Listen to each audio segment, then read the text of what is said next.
B-Bad and Brandon. We're on. We did it. Can you hear us all good? No drama. It's Yeah. the fucking Wi-Fi, man. I was telling you. Well, it was our turn to have a minor technical difficulties this week, but we've over. It's Brandon's fault. It is 100% my fault, actually. He may or may not have forgot some key important items to Everything to making it podcast. Literally forgot. What did you forget, Brandon? My laptop charger, the splitter for the headphones. What else did I forget? The other cord. It's a good day. It was a good day. But When you fuck up, you fuck up big. Yeah. We got Danishes though, bro. I mean, you can't have one, but we can talk you through it if you want. No, it's okay. Okay. All good. Nah, I mean, I'm sure they taste horrible anyway, so that's all right. Yeah. How are you, dude? Good, man. Good. Fucking it's finally winter is over here. So it's fucking 20 degrees every day, sunny. Can't complain. Is 20 degrees hot or cold? 20 degrees is hot for here. Yeah, right. I think it's 20 degrees today, and I got a jumper, and I was thinking about track pants today. Yeah, it's cold. You got to harden up. It's 20 degrees. I love that. Fuck. Oh, man, it's still sunny outside though. Yeah, it's glorious. It's just, we're in the tropics. Yeah. We're running 35, 36 I during don't summer. like anything under 20 degrees at all. Hell no. So it was, we had this conversation last time, I think, but like Ottawa's like one of the coldest places on earth. Yeah, right. So 20 degrees is fucking balmy. It's wonderful. Lids are off. Shirts coming off. Oh, yeah. Dude, I was tarps off all day. I was like, this is fucking magical. Oh, that's fucking awesome. That's fucking gold. Now, we may or may not have already done this one, so we'll do it one more time, bro. The 21 words, who you are and what you do. From memory, the last one was pretty good, but we'll get it again. My name is Stuart Locke. I'm a strength coach from Ottawa, Ontario, Canada. I also work for Prescript, and I own Kodiak Barbell. Bam! That was quick, fast, and I like it. I think that was quicker than the last one. He's had a whole week to prepare for this one. You've had a week to get it ready. That's all I was doing. That's all I was thinking about for the last week. I was like, I gotta fucking send it. I gotta make it perfect. I love that. I fucking love that. Oh fuck, so good, bro. We literally just had our one of our big competitions over the weekend up here, and the whole motto on the Sunday was literally just send it. That's all the boys were literally saying. It was fucking hilarious. Well, dude, it's one of those ones where it's just like it's such a good thing to do in life, and it's like I think we had this conversation last time, but it's like if you fuck up at full speed. Just like go. Just make a choice, even if it's the wrong one, and do it. Yep. Just commit 100%, whatever the outcome. If you go quick enough, you might be able to roll out of it anyway, even if it is bad. 100%. Oh, 100%. Yeah. See, the secret too is it's especially important for deadlifting because if you do it really fast, you might sneak up on the weight before it gets heavy. I fucking like that. That's what I do. That's why I always go really fast. I think that is West Side. That's conjugate? It's conjugate, yeah. Yeah. I'm not fat enough, though. Yeah. Actually, I literally just saw, I was about to send it to you, some chick in the States just scored 400 in like multi-layered equipment. Mega multiply. Holy fuck. Yes. It actually looks deep. Pretty close to depth for that lifting. Oh my God. I don't know. Like I try not to talk shit about multiply because like it is kind of a different sport, but they make it so hard. Yeah. You know what I mean? Like it's just like it's such a like what the fuck are you doing? And just like a little bit lower and we won't pick on you. Oh my God. Yeah. It is that though. It's like just another inch or 5 and you're good. Still pretty cool to see a chick stand up 400. Fuck, that was like I mean, like we got Luke Poley. He squatted 410. And that was just like something to see, but fuck me. Fucking crazy. Yeah. Have you ever dabbled with multiply or equip lifting yourself, bro? Never. No, it's I think like here's my issue, right? So like I started getting into lifting because I played Canadian football in university, and then I played rugby as well.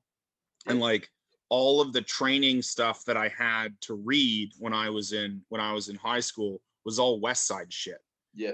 So like I'm in this weird position where like a lot of my athletic base and a lot of the reason why I'm as strong as I am is because of West Side. So I feel bad talking shit about it. And like, you know, some of my best friends like are, you know, multiply lifters, and like one of my lifters went to IPF equipped worlds. Yep. But I don't know, it's fucking bizarre, dude. I don't know why anyone would fucking want to do it. It's so lame. Man, I've done once, actually it was with you. Did that one session in an equipped deadlift suit, and that was fucking horrible. I've never felt more uncomfortable in my life. And the bench shirt is worse. Oh, it just hurts. Oh. Yeah, and it's like, why? I would much rather undergo the pain of like doing a bunch of hypertrophy work to bench more as opposed to putting on a shirt. Yeah, that's 3 sizes too small. Takes 2 lads to put it on you. Yeah. Oh man, at my the first meet that I ever fucking did, there was a dude and he was doing multiply bench only, and he had one leg. Fuck. He had one leg. And it was like really, so actually that's not true. I saw him twice. The first time he still had the leg. Yeah, right. And he like would just kind of like teeter-totter himself up there, and he would have the sketchiest unrack of all time, and then it took like 25 seconds to get down to his chest, and then it was like a half a second off. And then the fucking second time I saw him, which was probably like, I don't know, 4 or 5 months later, he didn't have the fucking leg anymore. So he went from like having this funny leg to he just like didn't have it anymore, and then he benched with one leg. Fuck. Holy in shit. a shirt. Yeah, and I was like, that's the most unsafe thing I have ever fucking seen in my entire life. Imagine trying to stabilize that thing with only one leg. Dude, and it's not even like he wasn't benching anything heavy. Like he was benching like, you know, 190, like 200 kilos, and I was absolutely terrified. Did he get it? Yes. Holy fuck. It was incredible. I've never seen anything like it in my life. Oh, that is mate. insane. And this is what powerlifting is, such an amazing sport. It's a fucking weird sport. You get to get the strangest of all the good things. See, here's the thing is like, I don't know about you guys, but like, I have a hard time. Like, I view it a lot in the same way as I view golf. It's like, yeah, like technically it's a sport, but like it's missing a lot of stuff to be a sport. Yep. You know what I mean? It's like, I mean, we only focus on one athletic pursuit of being an athlete of strength. Like, there's no agility, there's no fucking speed, there's nothing that I would constitute to be an athlete. And it's like, I think because I used to be athletic and I know how unathletic I am now, I'm like, well, this is kind of a crock of shit. Literally. I'll go for a walk and I'm like gassed out. Lose a bit of heart rate, got some stairs. Oh man. Especially after this, I just had 2 pies and a Danish and I was like, Yeah, I am the epitome of That's fucking health. powerlifting right now. That's a powerlifting diet. That is. And a Coca-Cola. Yeah. Ooh, full sugar Coca-Cola. That's the secret, baby. Brad, I've watched, I don't know if you know Dwayne Johnston. I've heard of him, yeah. Yeah. Oh yeah, of course. Over here in this in Oz, but I've watched him at fucking Pro Raw 11 just before his third attempt squat, and he's just got a massive 2-liter bottle of Coke, full sugar Coke, and he's just sipping on it right before his squat. I'm like, what the fuck? Like, I would feel so uncomfortable. And as soon as that belt goes on, I'm just going to be burping the whole way down. And he's Holy fuck. Okay, so that reminds me. So my last year of university football, we had a guy that came up from Texas, right? So Texas is much better at playing football than anywhere in Canada. And this guy comes up and like, you know, he says he's from Texas. And so we're like, yeah, this kid must be good. And then like, I meet him for the first time and like, he's kind of pudgy and like, he's got really short arms and legs and like, you know, he's like really bow-legged, like doesn't seem very athletic. And we're on the sideline, and we're on the sideline, like in between drills, and I'm drinking, like we're drinking water, and he's like, "Yo, y'all got Gatorade?" And we're like, "No, it's just water, bro." And he starts telling me this story. So he was like, there's something called junior college in the United States, which is essentially like you go high school, and then if you don't get into university, you can go to junior college and then qualify for university. Yeah, right. So he goes to this fucking junior college program in Minnesota. And he didn't know that you weren't supposed to drink Coca-Cola during football practice. And so he brought his own water bottles, and he filled them up with Coca-Cola. And so like every day during practice, he would just drink Coca-Cola. What the fuck? And then he does this for like 2 days. And by the end of the second day, he's like, "Yeah, man, I really wasn't feeling so good." And then I guess he goes out on the third day, does the morning practice. It's like 38, 40 degrees on the field. It's super fucking hot. And he's been drinking only Coca-Cola, no water for 2.5 days. And he fucking passes out and has to go to the hospital. Fuck. What the fuck? Maybe water was better. He worked that out. Yeah. And I was like, "You fat motherfucker. Like, you know that shit almost killed you and you're already asking for Gatorade? Shut your mouth." Did he turn out to be any good of a player? He was fucking dog shit. He was fucking terrible. So you got the worst player out of Texas, not the best. Oh my God. I don't know where they fucking got this kid. And I was like, "You are god awful at everything you do, and you're super fat, and you're really stupid." Oh, fuck. So did you play all through college, bro, yourself? So first year I played football, and then I had issues with grades because I was a fuck up. And I was like, "Oh, like I'll play rugby because rugby doesn't require as much of a time commitment as football." And then played 2 years of rugby. Second year, I got rookie of the year first year. Second year, by the end of the season, I was team captain.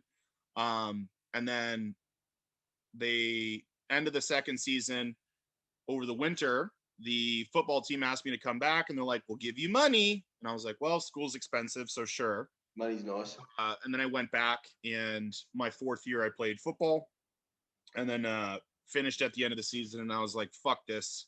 I'm not playing sports anymore. This is too much effort." And then I started powerlifting. Yeah, you started powerlifting. Oh, I fucking love that. And was that your first exposure to throwing a bit of weight around, like going through that sort of program, or were you always hitting the gym? Oh yeah. So like I started like little late, 11th grade. Yep. Because I was playing football and I was fucking undersized.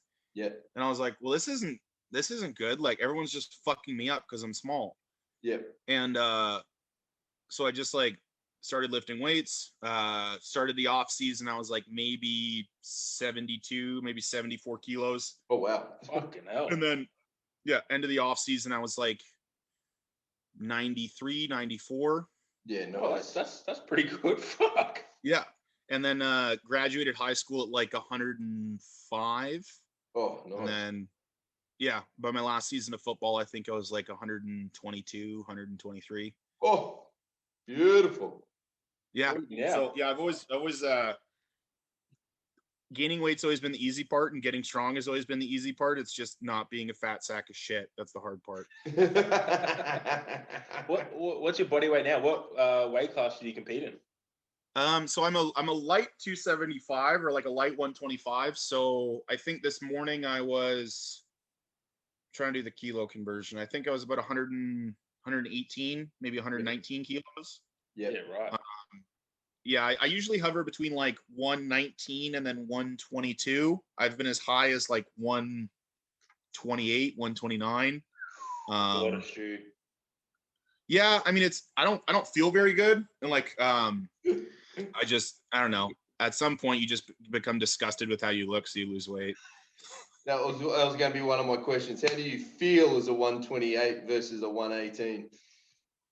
Here's the worst part: is I'm not any stronger at 128. I just feel worse. So I just like my sleep goes to shit. I can't walk anywhere. Like I get a bad calf and back pump. So like I used to live probably like a 15-minute walk from where I used to work. Yep. And I would have to stop halfway and wait for my back pump and my calf pump to go away. And then I would walk the other 7 minutes. So like the 15-minute walk to work took me 25 minutes. Fuck me. And I was like, this really isn't worth it. And it like I wasn't even strong enough to justify it. Like maybe if I was squatting like, 410, 420 kilos, but like I think at the time I squatted like 325 in sleeves. So like I could not justify it at all. I mean that 325 in sleeves still is pretty good. That's still pretty good. Yeah. But it's like I'm lighter now, like, and I'm substantially stronger than I was at that time. So it's like I've just kind of given up on the gain weight at all costs mentality. And like, if I'm sleeping well and I'm eating a reasonable amount of calories and my lifts are going up on a weekly basis, then that's all I really care about. I don't really look at my weight anymore. That's a really I think it's a rite of passage almost in powerlifting, because everyone gets on the bandwagon of weight moves weight, and then they just end up at an exuberant weight that they don't feel comfortable with, and they can't work out why nothing's working for them. And it's like, well, you just put on fucking 10 kilos, your leverage has just changed, you don't squat the same way anymore, you don't bench the same way, and your fucking guts now get in the way of when you try to hinge down to the deadlift bar. Maybe that 10 kilos wasn't muscle mass. That's a good. I think that's the fucking problem, right? Is like, if someone gained 10 kilos of muscle mass, they'd be a dramatically different lifter. Yeah. But oftentimes, like, and I think this is a holdover from like the West Side days. People don't understand that like you shouldn't eat like a fucking 12-year-old. You know what I mean? Like they're going to McDonald's all the time. You're eating fucking candy. They're eating fucking cookies during their workout. And you're like you want to not be a fat fuck, but everything that you're eating makes you a fat fuck. Like, and it's just like something that I've been very lucky for is like every time I've gone through a diet, like I always end up eating about the same foods when I bulk versus when I cut, which is like pretty much bodybuilding stuff, which is like chicken, rice, ground beef, oats, eggs, egg whites, Greek yogurt. That's pretty much it. Yep. And it's just like, just eat more or less of that. Yeah. It's simple, isn't it? It is so simple, and yet it's way too overcomplicated. Yeah. Way fucking overcomplicated. Yeah, I think too many people get caught up in trying to put all that weight on and forget that perhaps the weight needs to be muscle mass, not fucking body fat, because the body fat ain't going to move the weight for you. Oh, and then that's the worst too, is like you see guys and like it's always the best when like they'll go from like tested to untested and they're like, I'm going to gain a bunch of weight, but then they fucking eat like a child and they just get fucking titties.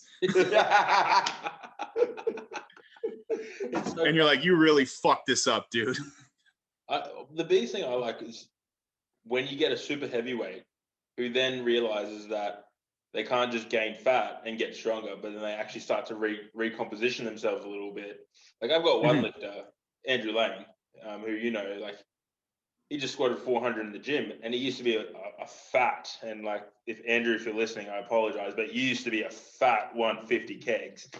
And now he's like a jacked 150 kegs, and his belt's like on the last hole. He's like fucking done well. And his squat's gone up nearly 50 kilos in the last 2 years. Yeah. But it's just like, people think mass moves mass, and it's like, no, like muscle moves mass. Like fat doesn't have any contractile properties.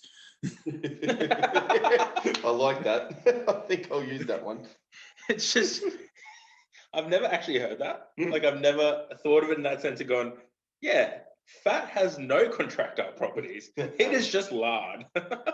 It's just fucking there. It keeps you warm, which in Australia you don't particularly want. No, except when it gets under 20.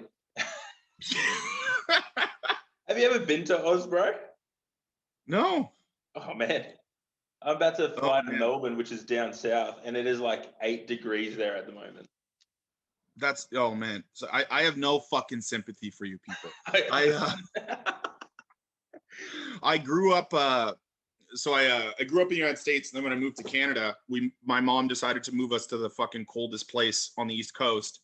And I worked at a ski hill, like a ski resort, when I was in high school.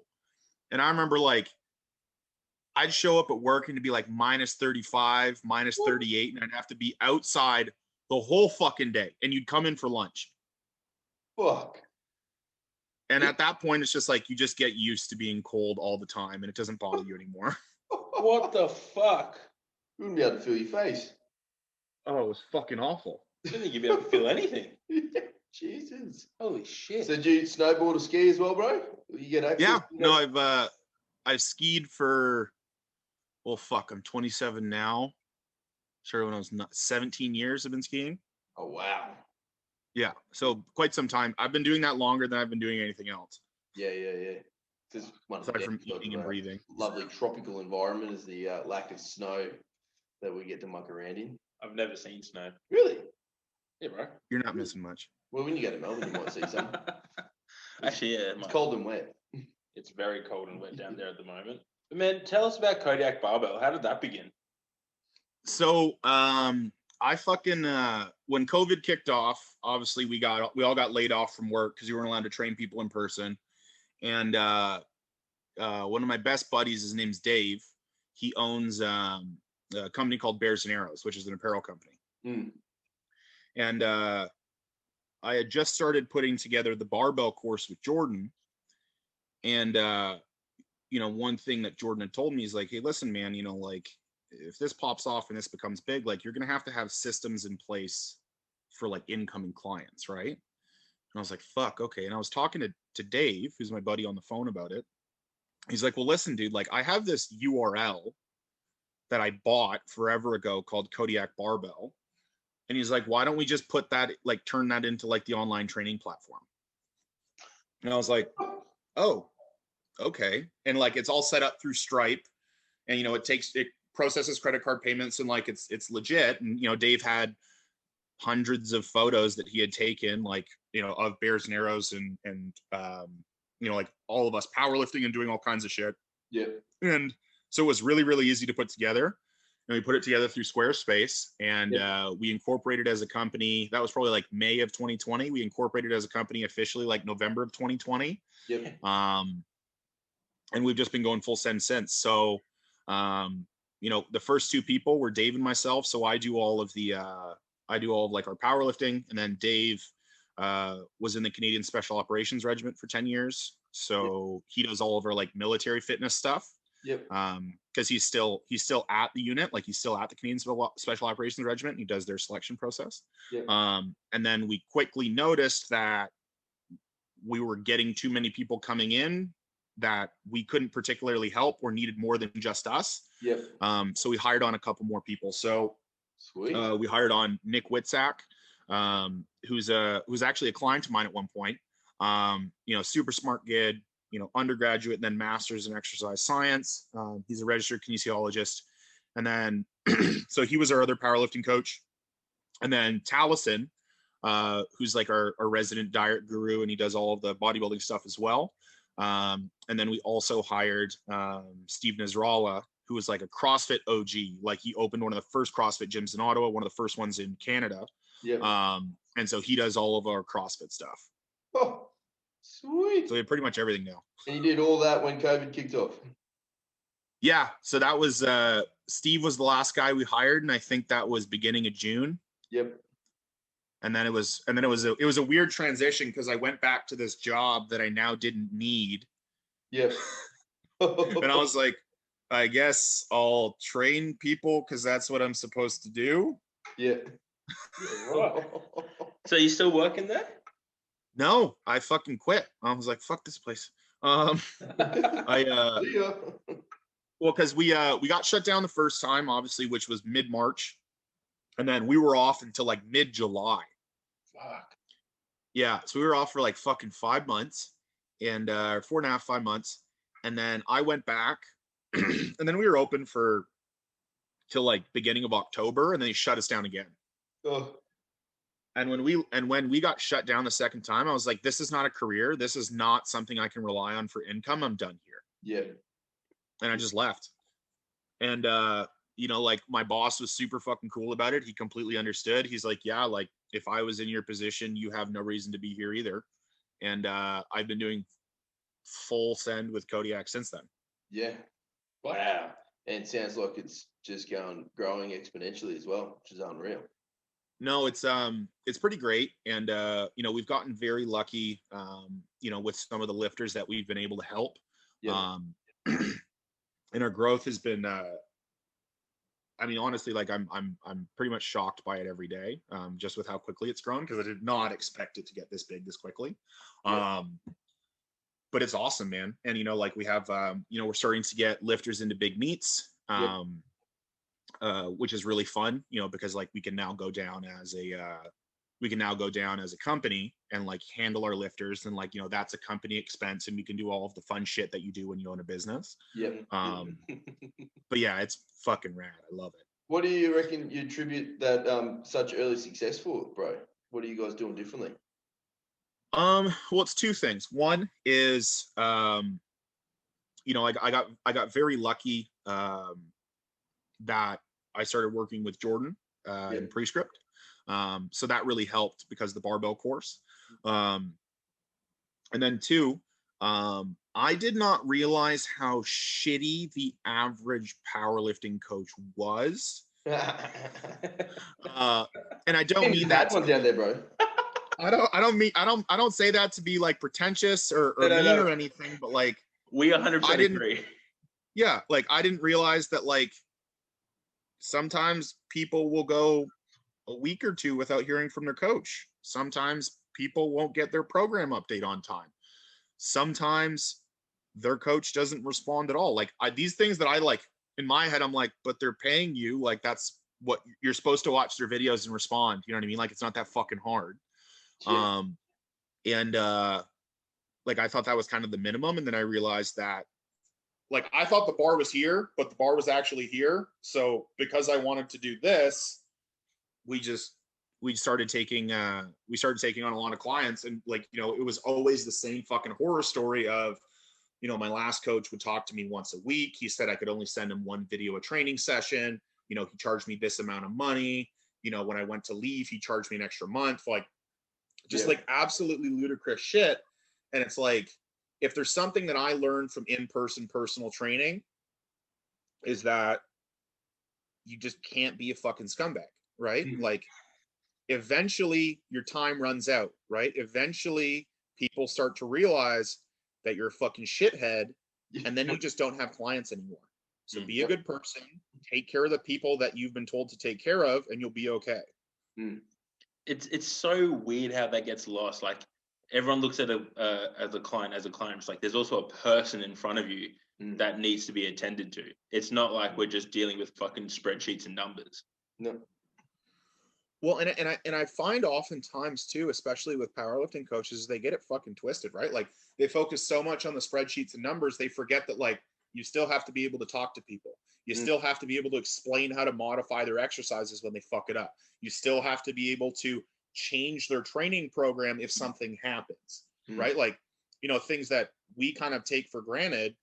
Like there's a big cohort of coaches who like, they'll talk to their lifters once a week, and they charge them for a program update, or, they charge them to send them more videos. Do you find though that with because obviously we're in the day and age now where it's just everything's now online, especially since COVID. Yeah. But I know myself, Johnny, and listening to you talk, coming from that in-person training, it gives you a much better skill set than going into the online space. Yes. And something that I would also say that's very important with that too is not just training people in person, but training general population people in person. 100%. Fucking oath. It's a right because you have to be able to explain to fucking Nancy the accountant how to squat, right? Yeah. It's pretty fucking easy to take someone who's been an athlete their entire life and teach them how to squat, right? Because it's already a pattern they understand.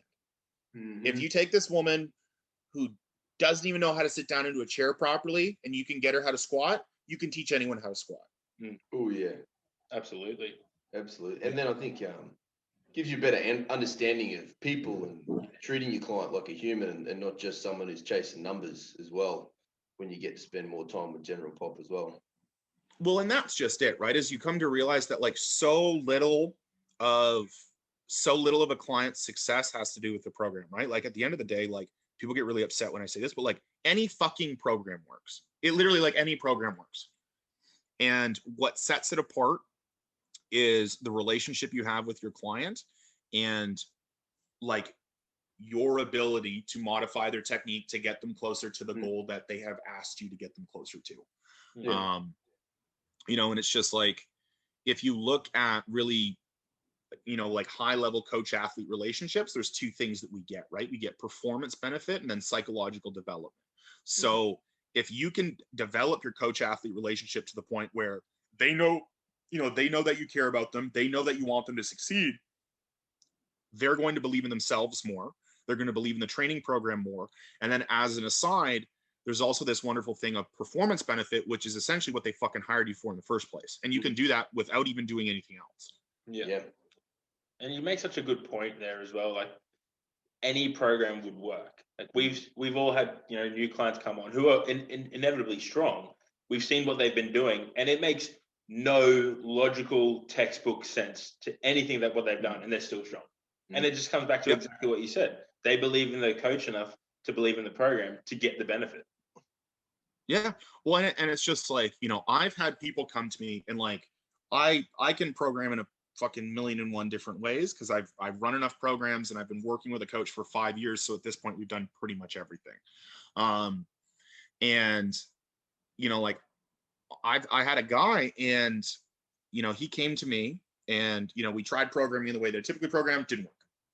We tried programming another way, it didn't work. And we went through like 4 or 5 different iterations. And I was like, okay, this is what we're going to do. I was like, we're just going to do low bar beltless and we're going to do competition bench. We'll do a triple. We're going to do lower beltless single, competition bench triple, and then deadlift. We're going to do deficit single. And then you're do like a couple of back off sets. And I'm going to give you a starting weight. And then we're just going to add 5 pounds a week. And we're going to do this until it stops working. Yep. That's pretty basic. And guess what? He added 35 kilos to his squat and 12 and a half kilos to his bench and 30 kilos to his deadlift. It's fucking amazing. Yeah. And it's at that point that I realized that programming doesn't really matter. Yeah.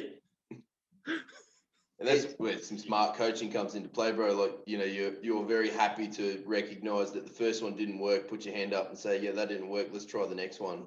Own that and then move to the next one. Like, how many guys wouldn't do that and just keep trying to flog their poor client with their one way of doing things? But like that you make a good point there too, Johnny, because it comes back to like, again, the social media thing where they sell you a system and they sell you the system that works usually for them, and then they believe it works for everyone else, but it's like, it's not how people work. Yeah, exactly right. Like, we're all made up of the same shit, but inherently we're going to respond differently to different things. Yep. And it's just like, you know, when you start to see what like people at the highest level do and progress, you start to realize that like there's obviously individual variances when it comes to responding to exercise, right? Like, you know, even like take me for an example, I can do like 1 top set, no back offs, and then just do accessories, and I can progress week to week, no issues. I can do like a set of 3 on squats and progress week to week, no issues. If someone else were to do that, they'd be like, well, that wasn't enough stimulus. That didn't do anything for me, right?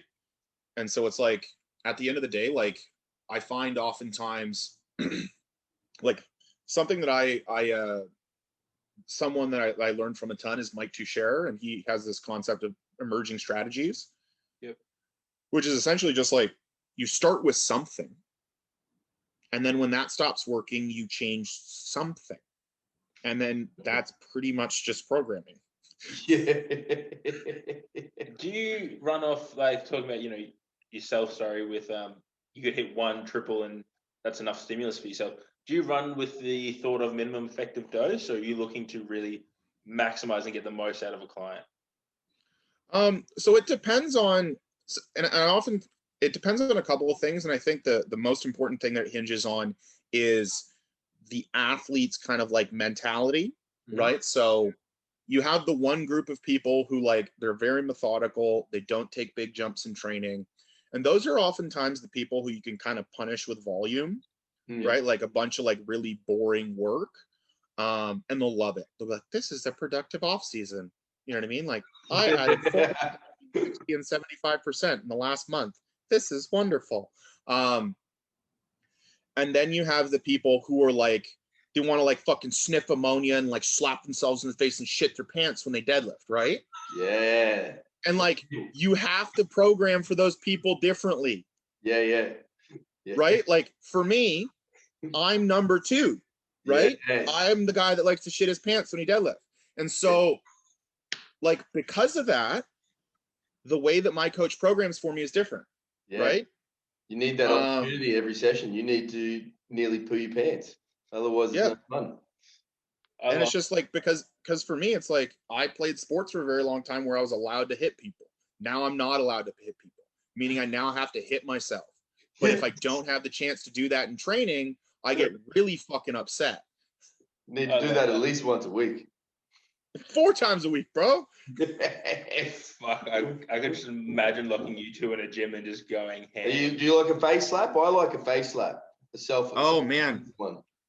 I always get like you ever get like slapped like right at the base of your neck, like oh, that's the worst. And you're just like, oh, and like half of you wants to punch the person who did it, and then the other half wants to lift the bar.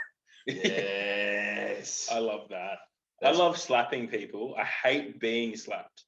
That's the thing. Like I will fucking get around anyone and give them the biggest back slap of their life. But I fucking hate being slapped. I would much rather headbutt a barbell or headbutt a rack and then go lift.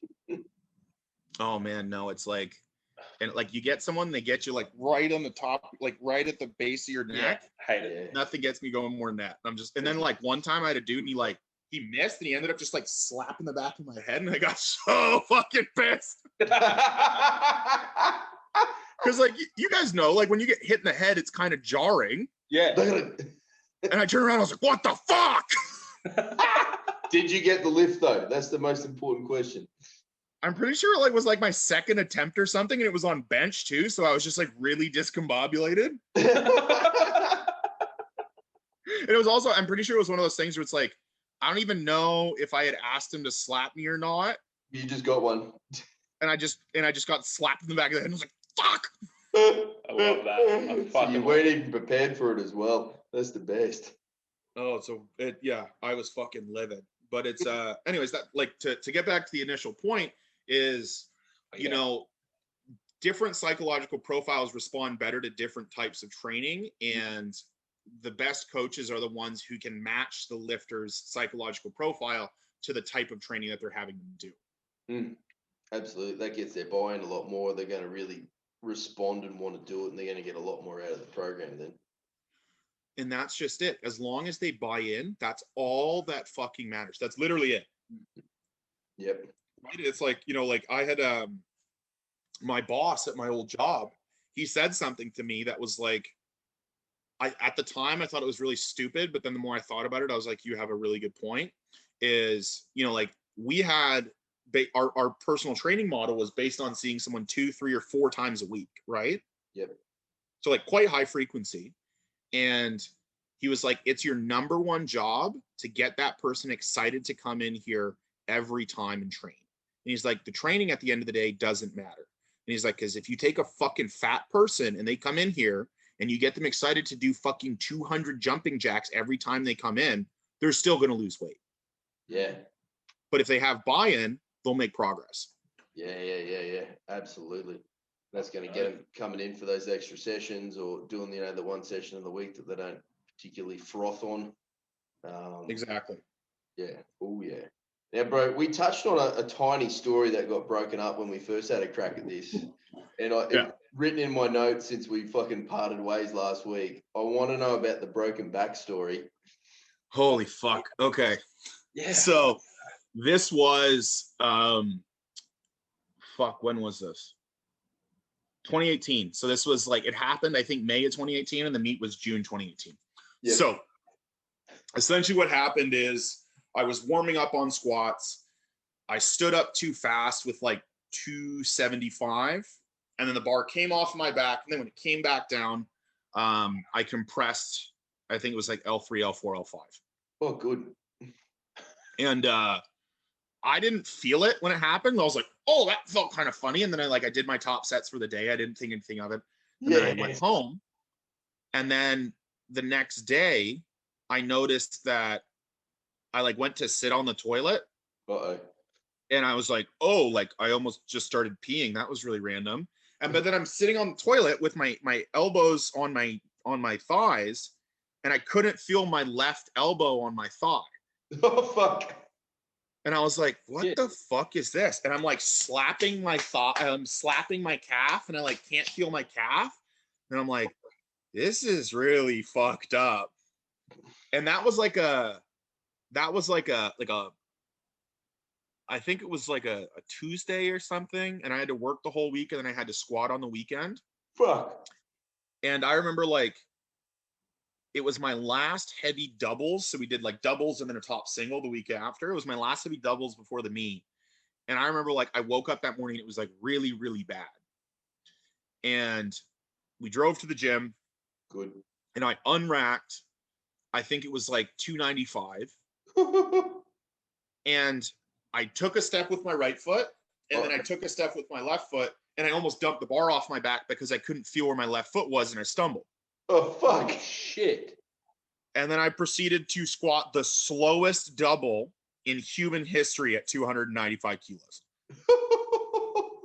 And I was like, that was super haggard. And then my coach afterwards was like, yeah, just don't do that again. And I was like, gotcha. And so I ended up hitting I think the heaviest I hit in training leading into the meet was 317.5. Yeah. And then I did a bunch of physical therapy over the course of the month leading up to the meet. And the athletic therapist that I go see, she was like, you probably shouldn't do this meet. She's like, your back's pretty bad. And I was like, but can I? She's like, yeah. And I was like, okay, then I will deal with the consequences afterwards. And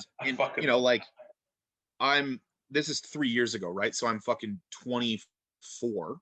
Yeah. And I'm like, okay, what's going to make my back feel better? More bloat. How do I bloat more? More DBol. And so I just brilliant. So I'm just at this point, I think the week of the meet, I was taking 120 or 130 milligrams a day. Lovely. And it's taken me 35 minutes to walk to work at this point. for the 15-minute walk. Oh, it's fucking god awful. And I'm feeling dialed in, boys. And I remember so there was a release that I had to do. So essentially what had happened is when the disc injury occurred, there was also you have a muscle in your hip called your obturator internus. And so that essentially had gotten so tight that it had pinched off the cutaneous branches of your obturator nerve, which supply all of the nerve supply and the skin sensation for your leg. That's important. Yeah. And so essentially to release that, you have to it's on your pelvis, right? So if this is your pelvis, you have to stick your thumb up underneath the pelvis, and it's an inch to the left of your butthole, and you push down on it, and then it releases your obturator internus. Yeah, right. And so I woke up the morning of the meet, and my fucking leg's numb, and I'm sick. And then I asked my girlfriend at the time, I was because she knew how to do it, right? Because the athletic therapist had showed her how to do it. You had a finger near your butthole. Yeah. And we're and she does it, and I'm cool, I can feel my leg now. I fucking love this story so much. This is everything. And so wanted. I'm going in, and in my head, I'm if you just get so high on DBol that you don't feel it, you'll be fine. Yep. And I think warming up for squats, I took 150 milligrams DBol. Lovely. And I was sweating, and I was red, and I was oh my God, I feel like fucking death, but the weight feels really light. Yeah, good. Most important.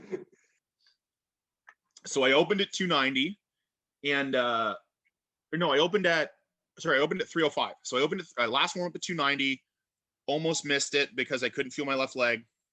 And then I opened at 305.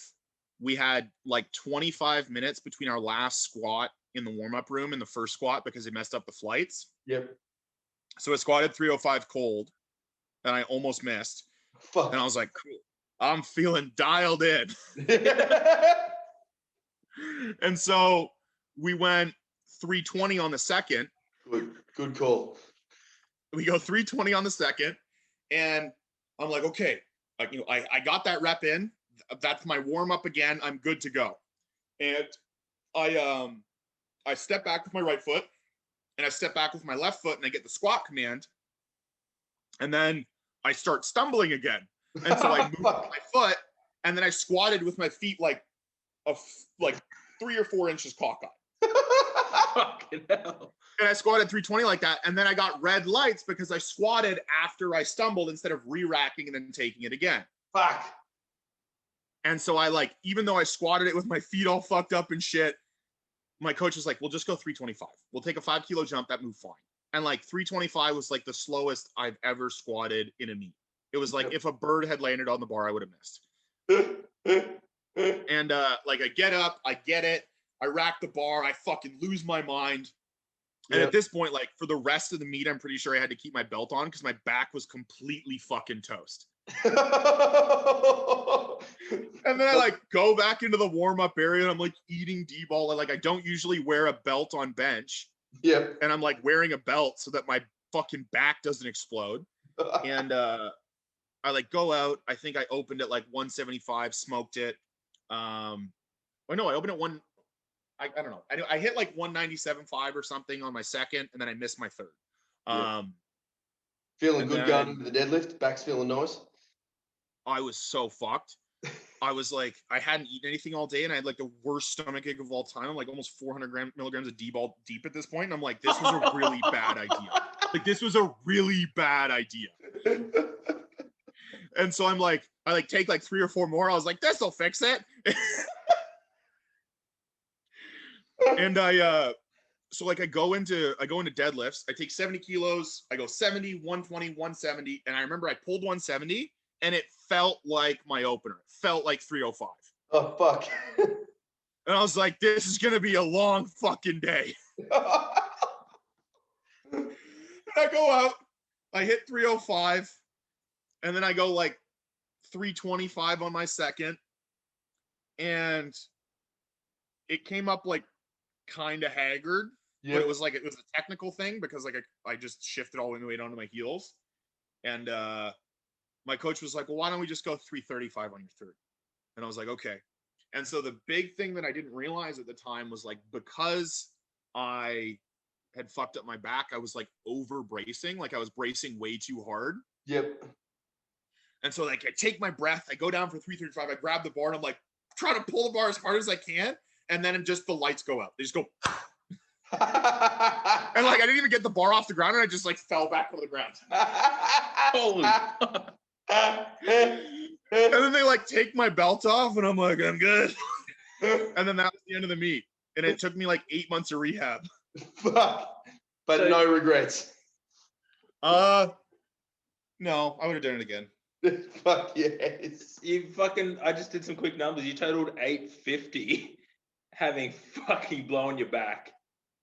It fucking sucked, dude. I was like, this was like the whole time I was like, this was a mistake. This was a mistake. This was a mistake. And yeah, it was like, it sucked so bad. And then like the worst part is like, I do like this super long rehab. Like I couldn't squat pain-free for like 5 months. Fuck. Yeah, like couldn't squat or deadlift pain-free for 5 months. We're pushing my bench is going well. Like I hit a bunch of doubles, or like I hit a bunch of either doubles or triples at like 182.5, which was a huge PR. Like I floor pressed like 182.5 for like a set of 3 or set of 4. Like I was really strong in my upper body. And we go back through, we start doing sumo deadlifts, we start doing front squats. I'm like, this is fucking sick. Like I ended up my off season, I think I front squatted like 255. Oh. And I pulled a triple on deadlifts, and it was like, I think it was 700 at the top with the band, so like 317.5 for triple. Yep. And I was like feeling good, and then I'm like, yeah, I'm gonna do a meet. I'm gonna squat and wraps. I'm gonna do a meet, and I'm gonna total a lot, and it's gonna be super cool. And then first session in wraps for the meet prep, tear my left quad. Oh. And I like huge tear in my vastus lateralis, way up into my TFL. You know, like huge hole in the muscle belly. And I was like, sick. This is fucking awesome. I love life. And fuck. So I like took that was like May. That was May of 2019. I took the summer rehab. And then September of 2019, I was like, I'm gonna squat in wraps again. I'm gonna do this meet at the end of the year, and it's gonna be sick. Tear my right quad, exact same spot. Fuck. And I was like, okay, this is really shitty. Like, I don't like this at all. And it turns out, like, I went back to my athletic therapist after the second time where the right quad torn the exact same spot as the left quad. And she's like looking at it. And then she backs up and she looks at it. And then like, she's turning her head side to side. And she's like, I think this is from your back injury. And I was like, what? And so essentially, like, you know, in the human body, we have fascial slings or fascial lines. And what had happened is when I damaged my back, my spiral line got really, really tight. And if you go look in myofascial meridians, like, it shows you what the spiral line looks like, and it comes down your back on the backside, and then it wraps kind of around where your vastus lateralis is, and then it finishes in where your VMO is. And essentially, like, because I had that huge compression injury, it wound up that fascial sling super, super tight. So essentially, like, there was too much sausage in the sausage casing at this point, and then the sausage casing just split. Fucking hell. Fuck. Yeah. And then I rehabbed from that, had a productive off season, no issues, and then COVID. So here I am. Fucking hell, man. God damn it. How's the sausage now? All good? No issues. My sausage is great. I squatted, what did I squat the other day? I squatted 265 for a triple at RP6 in sleeves. And then during my prep, because I was prepping for a meet that got canceled, I squatted like 290 for a triple paused in sleeves. So yeah, like my legs are fine now. Fuck. I mean, like, there's nothing left to tear, so good. I love that. So eyes for something else. Is there anything else on the horizon for you to lift in, bro? It just depends on the fucking world opening back up, man. That's the frustrating part, right? Is you know, if we can get a fucking meet on the horizon, you know, for, you know, like August or September or something, we got no drama. We can do that super easy. Yep. And like, I'm in a good position strength wise to be able to start a prep. Yeah. But it's just whether or not our fucking cocksucker government lets us out of our cages long enough to do a meet. This is one of my favorite episodes ever. Oh, fuck. I think it was the DBol story. Yeah, no, that's personally a favorite. That is, when you started explaining, it's like, how am I not going to feel this? I need a blow. I thought you said blow. I was like, hey, he's just doing lines of cocaine before every fucking session. Listen, I did fucking in-person personal training. I do not have money for cocaine. Yeah. Oh, fuck. Because things are still pretty tight for you guys over there, aren't they? Like, you guys are kind of shut, I guess, or you're back in shut. lockdown. We're in this. They fucking shut us down for the 4th time in 13 months. Why? I don't know, because fucking they feel like it. You know, there's a lot of like stress and worry about like the hospitals getting overwhelmed. Yeah. And they always talk about ICU capacity, and like we're at like 76% of our ICU capacity. And like they shut the whole province down over that. And like there's a bunch of like, I mean, I don't want to be rude, but like fat old people on ventilators, and they're like, well, we have to shut everything down because these people that have comorbidities and these people who are metabolically unhealthy and these people who made poor choices for the last 35 years are sick. Mm-hmm. And it's like, I fucking had COVID, right? And then I was so sick from it that I got shingles, but I'm fine now. So let me live my life. Fuck. Oh, so you actually had it, bro. Damn. Oh, it was, so we had probably, and like, I'd have to get an antibody test, but it was like, this was like, and this is the funny thing too, this was like probably 3rd, 4th week of February of 2020. Yep. So like we had 6 or 7 guys at work, because obviously, like, you know, working in a personal training facility, like that staff room is a fucking cesspool. Yeah. everyone's breathing on everyone, coughing and spitting and sputtering. And we had like 6 or 7 guys go down with this exact same thing, which was this like upper respiratory tract infection, this cough that didn't go away, and you felt like you couldn't breathe and you lost your fucking sense of taste. Wow. And then it's like, I had that for like a week and a half and I was fucked up and I couldn't go to work. And then as I was recovering from that, then I got shingles. Fuck. And I was like, this is the worst ever. And so I just like, when I had shingles, I just like got up, I took the medication they gave me, I like took an edible and just like laid on the couch waiting until the next time I had to take my medication. Fucking hell. Yeah, so it's like, that's all to say, you know, we are currently in our 4th lockdown in 13 months. And yeah, I mean, I don't know what the future holds. I don't know what the end looks like here. You know, it seems like other parts of the world are opening up and things seem to be a little bit more normal, but here it seems like we're just dealing with what most people dealt with last March now. Yeah, fuck. Fuck. Shit of a time, bro. It is like That's life. Shit happens. fucking hell. But you're still fucking crushing it though, which is pretty cool, bro. Great time to be in the online space with Well, and that's just it, right? Is, you know, the one wonderful thing about COVID is that there's been this decentralization, especially in like the online fitness space. Yep. So, you know, I have a lot of clients, right? Like I have clients in England, I have clients in Spain, I have clients in Japan, I have clients like in the United States, like I have clients in tons of places. And it's been super fucking cool because I get to meet all these like rad people who oftentimes are super fucking strong and they want to learn from me, which is like, to think that this is my life now is like pretty fucking nuts, right? Like I have the opportunity to help these people. It's fucking sweet. Yeah, I think that, you know, if there's one of the good things that sort of comes from this is like good businesses run like yours, run by smart people. We just shift how we do it, and all of a sudden we're doing some really fucking cool shit we may have always thought about doing or never thought about doing, but now we're fucking doing it. It's unreal.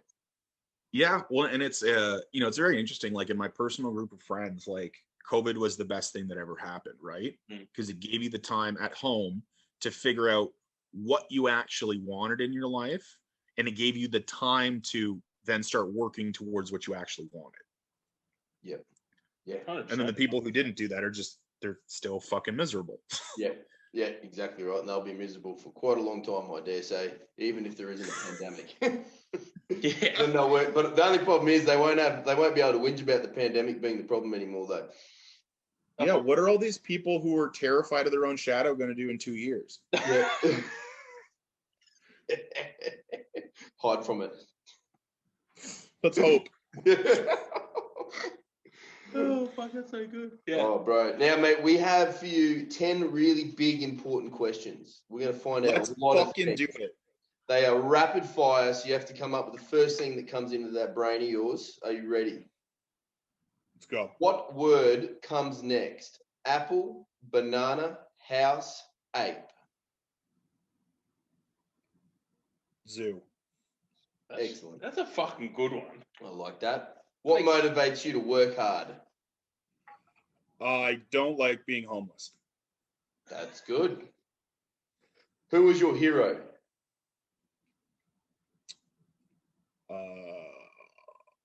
That's a tough. My parents, I guess.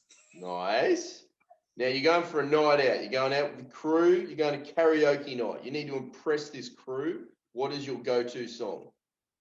Oh, I'm blue, da ba dee da ba da. Yes. Now that's a karaoke song. Yes. I like that. Now, what was your nickname as a kid? Oh, my dad called me Stewage. Stuart. That's cool.